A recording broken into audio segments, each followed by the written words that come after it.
violência. Natália, que é médica, já conta com uma medida protetiva concedida com base na Lei Maria da Penha. Os advogados da Natália disseram que o inquérito corre em segredo, que confiam no trabalho da polícia e que Natália está abalada. Ela acusa o ex-companheiro de violência doméstica, citando inclusive empurrões e uma cotovelada na barriga. A Secretaria da Segurança Pública de São Paulo informou que Luiz Cláudio Lula da Silva vai ser intimado. A defesa dele diz que, na verdade, as acusações feitas por Natália... Bom dia, senhoras e senhores. Hoje é 6 de abril de 2024, são 8 horas da manhã. E esse caso da acusação da ex-namorada de Luiz Cláudio Lula da Silva fez com que a oposição sentisse cheiro de sangue e saísse a acusá-lo de culpa antes de qualquer investigação. É evidente que a jovem Natália Schincariol tem todo o direito de denunciar se algo realmente aconteceu.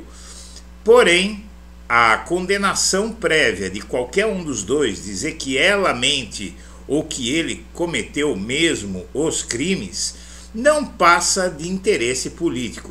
Uma denúncia como essa tem que ser investigada, não se pode colocar a honra de nenhum dos dois em questão até que se tenha elementos.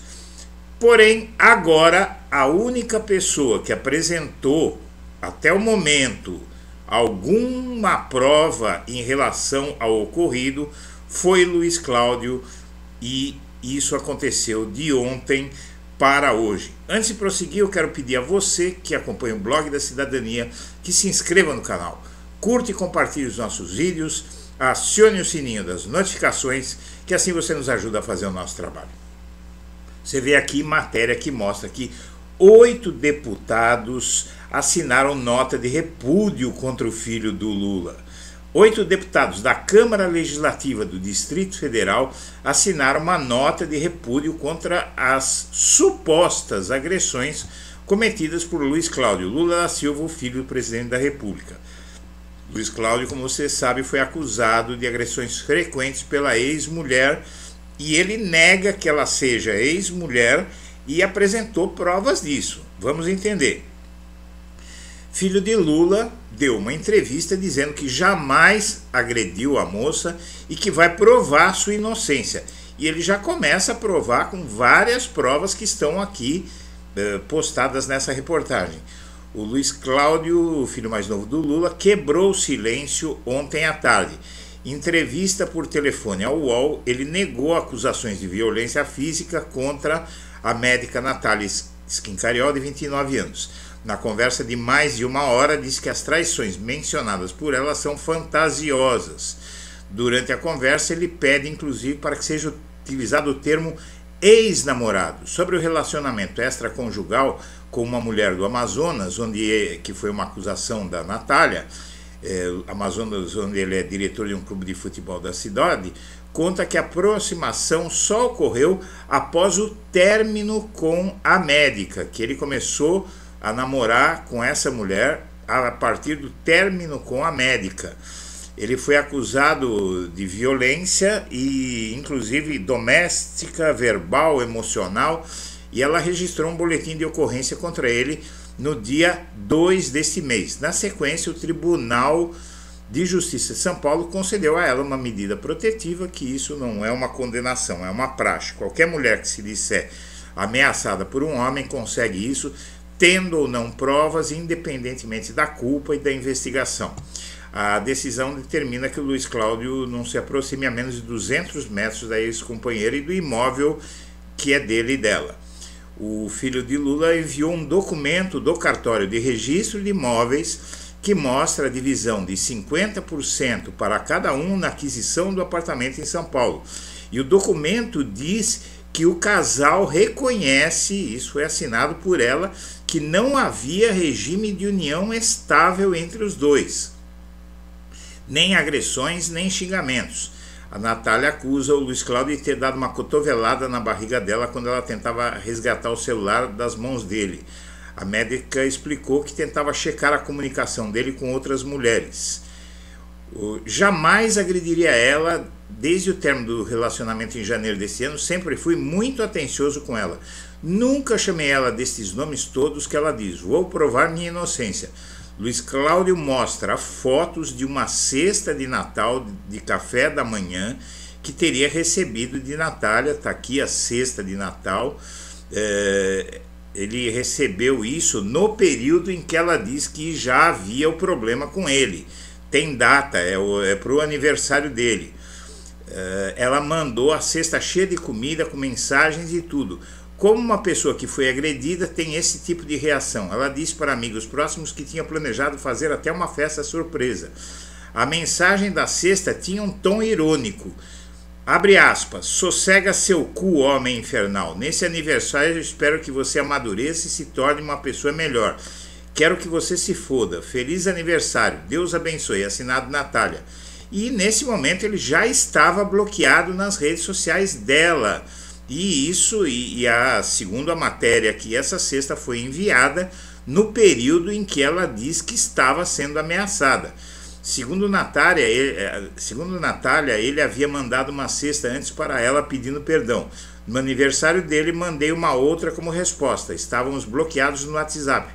Foi nosso meio de comunicação. Diz ainda que houve sim a intenção de fazer uma festa de aniversário surpresa. Mas teria sido antes da traição, diz ela.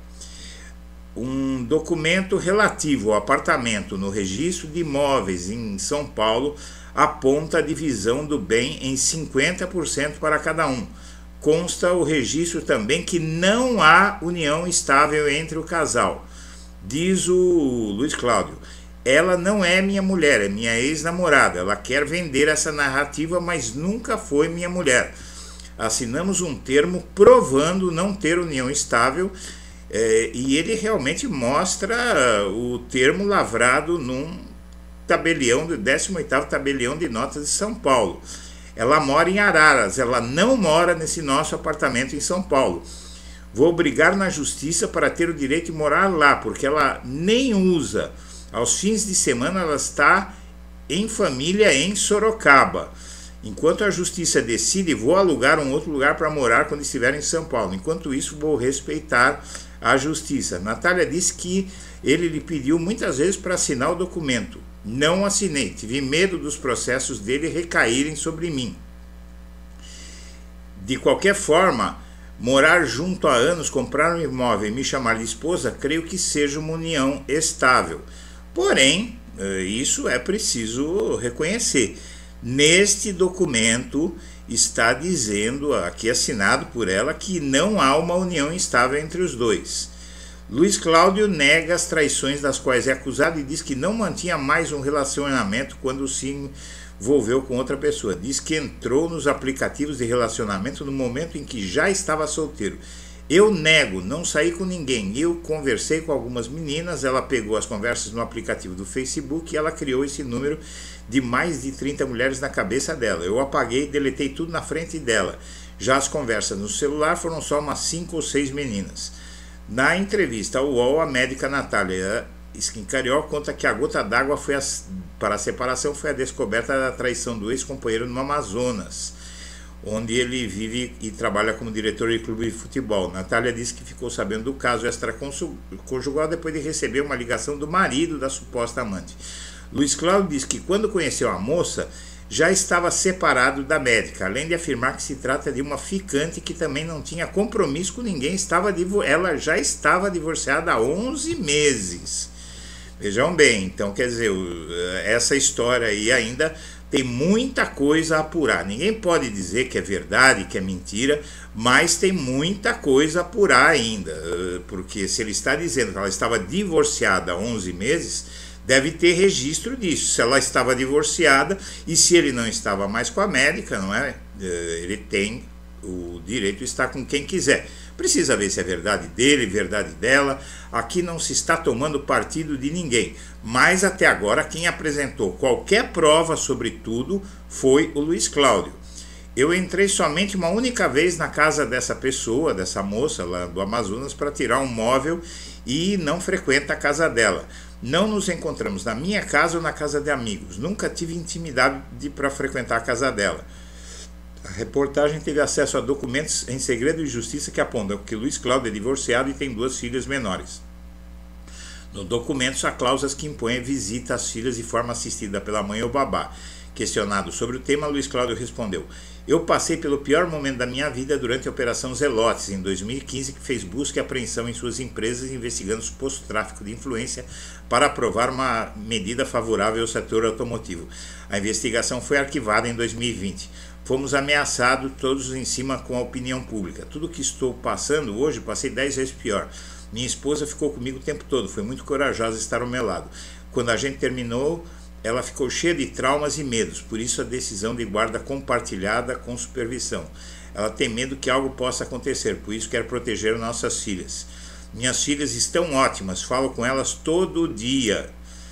E diz que ele realmente, quando era garoto, que o Lula virou presidente pela primeira vez, ele tinha 17 anos, que subiu mesmo um pouco a cabeça, mas que agora não aconteceu isso. E diz que o Lula está chateado por Natália ter tomado essa decisão, que o pai dele conhece sua índole, conhece o jeito dele ser e sabe que ele jamais faria tal coisa. E diz que o pai dele não tem que falar nada, quem tem que falar é ele, que ele tem 40 anos e sabe se defender. E no trabalho, no mais, é vida que segue, e diz que tem um mix de sentimentos por ela: raiva, pena, carinho e zelo, porque eu poderia expor muitas coisas dela na internet, porém não vou fazer isso, sempre preservei a imagem dela. Então aqui está mais um elemento aqui que eu repito que eu venho dizendo desde o primeiro momento, minha amiga, meu amigo. É preciso que se espere para santificar ou para demonizar qualquer um dos dois. E agora temos um fato novo. O rapaz aqui apresentou provas das suas versões, um documento em cartório e a cesta de documentos com uma data em que, pelo dizer dela, seria uma data em que eles já estariam brigados. Inclusive, os dois estavam bloqueados nas redes um do outro. E aqui você tem também a questão do documento lavrado em cartório, que diz que eles não têm uma união estável e que diz também que o imóvel pertence aos dois. Enquanto isso, o Datafolha fez uma pesquisa ampla que mostra que os bolsonaristas, a maioria dos bolsonaristas, é contra o 8 de janeiro e é contra a anistia a quem praticou os atos do 8 de janeiro. É bastante curiosa essa matéria, mas o ponto mais importante tem algumas divergências meio óbvias entre os petistas e os bolsonaristas, mas o dado mais importante é que a maioria dos bolsonaristas não quer anistia para os golpistas do 8 de janeiro, como pediu o Bolsonaro. E a Petrobras defende o presidente Jean Paul Prats. Alvo de fritura, o presidente da estatal pretende mostrar bons resultados obtidos nos últimos 15 meses da gestão. O Lula vai tratar do assunto com ministros neste fim de semana. A ditadura armou um acidente de carro para ocultar a morte de um homem torturado. Segundo o Conselho Nacional, a Comissão Nacional da Verdade, o bancário morreu por conta de tortura durante a ditadura. A versão oficial apontava com várias contradições e deu como causa um acidente forjado. Era manhã de fevereiro de 1970, durante a ditadura militar, quando a casa de Dona Elza de Souza Alcântara foi avisada por vizinhos que seu marido estava sendo velado na capela do número 1 do cemitério Campo da Esperança, em Brasília. E o corpo da bancária Abelardo Rauch de Alcântara apresentava hematomas, marcas de queimadura, feridas variadas, o braço esquerdo quebrado e o rosto estava inchado e enfaixado. 3 homens de terno entraram na casa da família e se apresentaram como funcionários da Caixa Econômica. O resumo da ópera é que pegaram o corpo do sujeito todo espancado e colocaram num local de acidente de carro, que pode ter sido forjado o acidente, para simular que ele teria morrido dessa forma. O Lula promete que até 2027 entrega a Transnordestina e também a transposição do Rio São Francisco. Em Gatu, no Ceará, ele prometeu entregar os trilhos até 2027. A obra se arrasta há quase 20 anos. Pré-candidato no Rio de Janeiro publica foto com Bolsonaro no banheiro e o Carluxo não gostou. Realmente uma foto no banheiro é algo um pouco bizarro, né? O que há por trás da foto de Moro com a desembargadora? Bom, ela diz que não tem relação com o Moro e que essa foto é dos anos 90 e não é, dos anos 2000. Ela mentiu sobre essa foto. De resto, diz que o fato de o Moro e os outros estarem de gravata tem relação com o fato de estarem num ambiente de trabalho que não muda nada. Pode ter sido uma confraternização entre amigos no trabalho, não é? Então, trabalhando juntos, e essa mentira tenta dizer que a foto foi tirada uma década antes do que foi na verdade. E o Ministério Público cria grupos de combate ao crime organizado. O Conselho Superior do Ministério Público aprovou na terça-feira a criação de grupos de combate organizado e contra o tráfico internacional de pessoas. Divórcio, assédio e acusações. Houve um racha numa igreja que parece uma boate. Veja só, aqui está o pastor com a mulher no Grêmio, lá nos Estados Unidos. Com roupas de galo, o pastor Davi Passamani e a esposa, também pastora Giovanna Lovalho, desfilaram tapete vermelho do Grêmio Latino na noite de 16 de novembro do ano passado na Espanha. Não é nos Estados Unidos, é na Espanha. Davi concorria a um dos maiores prêmios do musical na categoria gospel pelo álbum Novo Tempo, da banda Casa Worship, formada dentro da igreja. Quem visse o casal sorridente e elegante, ele de smoking preto e ela de vestido longo azul brilhante, não imaginaria a crise que acontecia nos bastidores da congregação e do casamento. Davi e Giovanna se separaram pouco depois. Há várias denúncias contra essa igreja. 3 membros da igreja já denunciaram Davi por assédio ou importunação sexual. Ele fez acordo com o Ministério Público em um dos casos e foi condenado a uma indenização de 50 mil em outro. Um terceiro caso é investigado pela Polícia Civil. Como sempre, essas igrejas evangélicas, em grande, enorme, gigantesca parte, não passam de arapucas.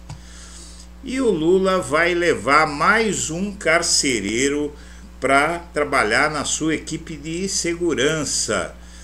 E ele encontrou o policial federal Jorge Chastalo, que inclusive escreveu um livro sobre o período que foi carcereiro do Lula. Eu conheci esse carcereiro quando eu estive na prisão do Lula em Curitiba para entrevistá-lo em 2019. Senhoras e senhores, eu agradeço a atenção e deixo o meu abraço para todo mundo.